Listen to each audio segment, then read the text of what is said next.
भ्रष्ट प्रबंधन मुर्दाबाद।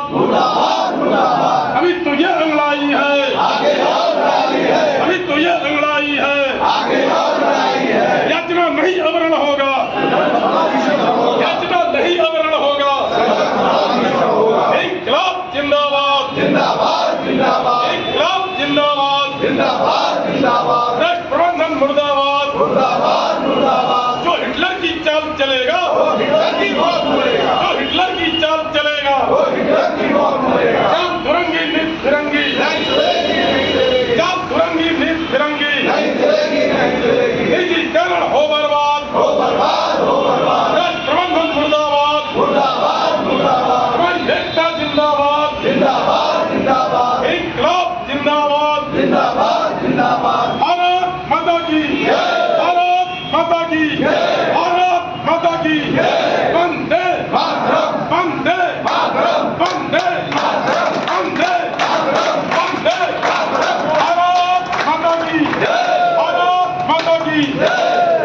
धन्यवाद। नेता शशि जी यहाँ उपस्थित हैं और आकर के इस सभा को संबोधित करें और निजीकरण से होने वाले उपभोक्ताओं को, किसानों को, जनता को, कर्मचारियों को क्या क्या नुकसान हो रहा है उस पर विस्तृत अपना व्याख्यान दें, जिससे कि कर्मचारी लोग अपने अपने घरों में अपने अभी तक कोई टेंडर नहीं निकल पाया है और एकता विरोध देखते हुए पूरे प्रदेश में जो हम लोगों के विरोध चल रहे हैं, विरोध प्रदर्शन को देखते हुए जो निजीकरण के मुख्य सूत्रधार नारंग जी, उनको भी एक्सटेंशन नहीं मिला है।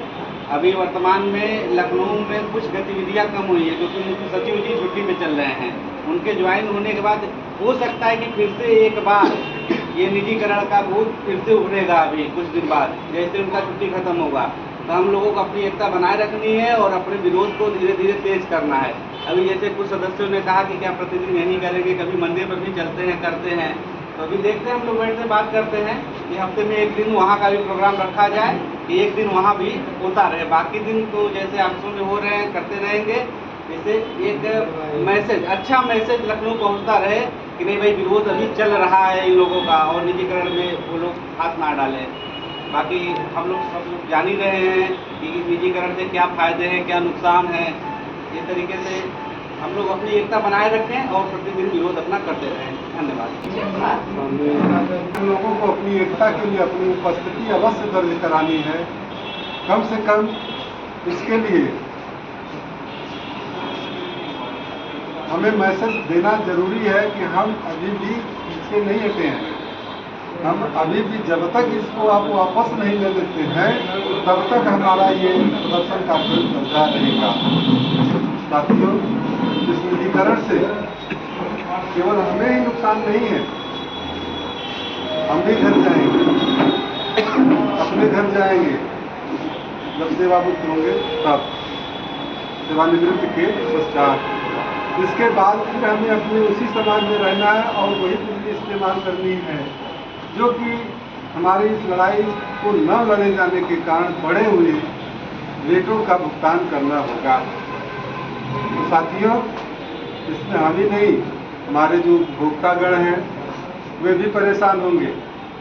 आप समझ रहे हैं, जब तक पिछली सरकार थी बुनकरों को सब्सिडी मिल रही थी, नई सरकार के आते ही उस सब्सिडी में रोक लगाई गई, बाद में पुनः उसको चालू किया गया, चल रहा है।